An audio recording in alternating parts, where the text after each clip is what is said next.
again for another week of Thursday Throwdown here at Level Up Games in South St. Paul, Minnesota. Are we live? I think so, yeah. Oh, we are. Oh, wow. Someone saw my gesture to Carbuncle. My name is Hot Trash, and joining me is Fraudulent. Hotter Trash. Hotter Trash. Oh, my God. Oh, my God. Yeah, and it looks like we're going to have a Marth Lucina to kick us off today. Round one. I'm hyped for this. I am too. GECKO and PandaFury, both somewhat regulars here in our Minnesota scene. Both very much known for being their respective characters. True to their characters. Exactly. None of them have really switched all that often. GECKO used to be a Yoshi player, but has found a lot more fun to be had in Lucina. And as far as I know, PandaFury has almost always used Marth. Yeah, and I can say the same thing for PandaFury. I've never seen him play another character besides Marth, and I do think it is interesting that neither of these characters or these players play the other character as well. Right, exactly, which is interesting. As you were saying before, you'd think that they'd kind of have an understanding of Lucina or Marth because the characters are so similar.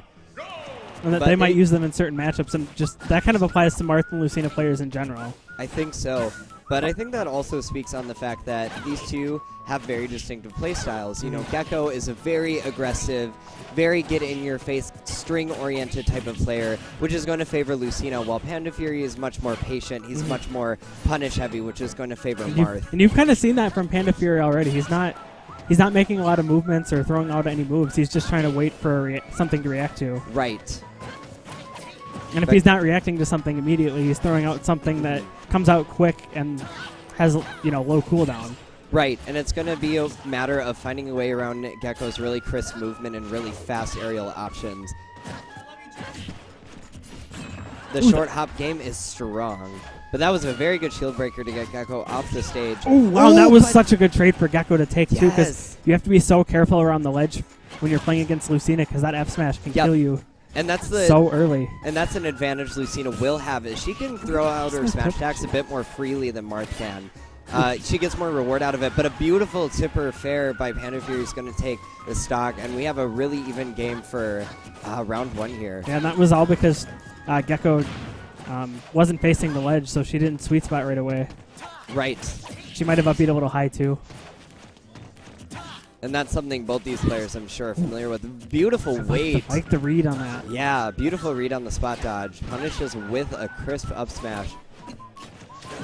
Ooh, gets the reverse F smash there. I see PandaFury seems like he's trying to get something out of his jabs, too. Yeah, you see him do the 1-2 jabs. I think it's a matter of these two players are going to know the DI for that very well, though, just because they play these characters so much.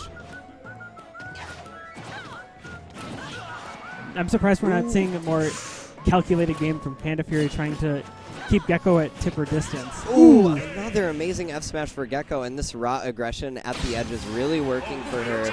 She takes game one fairly quickly. I think GECKO too noticed that PandaFury is being a little careless by the ledge, usually using the side B at the ledge, and that doesn't auto snap or anything. So he just kind of hovers there by the ledge. Right. It's a good stall tactic, but you have to be careful not to exploit it too much. Especially when you're that close, while your opponent's, right on your tail. Exactly. Ooh. I like the upbeat to get out of that. It's an interesting option. With the similar frame data that these two characters have, that I wouldn't be surprised to see, the other player kind of adopting strategies that the other player's using. Right, exactly. I always love that, first hit of side B falling, first hit of nair into whatever you want from Lucina. Yep. Oh, it's so cool. Ooh, beautiful tech by GECKO. That could have escaped a very ugly situation. It's also interesting to see how these two perform footsies. Like, how do they pick their battles? How do they know when to go in? Because the characters are so similar, and like you said, because they have such similar frame data. And their range is basically the same, too. Yeah, a little bit. I'd say Marth has a little bit more with the tipper, but it's not a ton. It's not going to make too much of a difference. It's more of a battle of spacing on both There's that side parts. B at the ledge, which was kind of, safer that time because GECKO was closer to a platform. Ooh. I do think the stage pick favored PandaFury pretty well. I think he likes the space. I think the big open space really helps him play more patiently. I think Smashville can be a little cramped, a little just a little heavy pressure. But that was really good by GECKO, responding, punishing very well. A perfect shield on the F smash, but PandaFury responds right back, and that's something, you know, especially when you're down, you know, one game in a set, that, you know, being able to respond quickly, I think is kind of a hallmark of a lot of top players. Right. And again, we have a game where they're both at their last stock at the same time. Like, it's been very even throughout both these games. No one's had a huge lead by me. Oh my gosh, Magnet Hands. That was very scary. That could have been a really unfortunate SD for PandaFury. Now we're seeing... But GECKO is taking full advantage. He does have a jump. Oh, does he? Wow. He does. He does. Is he dead? He is not dead. It's, I mean, comebacks are possible, but GECKO is commanding the field right now. It's going to be really hard for PandaFury to find a way to really just break her aggression, to break her pressure. When to keep himself at a range, too, where, you know, tip or F smash is an option. Because unless he can catch GECKO off stage without a jump, right, that's kind of his best avenue to winning right now. He's going to have to go for a hard read. Oof. And he's not really saying it to range either. Yeah. Where Lucina doesn't have that problem to worry about. Oof. I like the idea of trying to punish neutral, get up.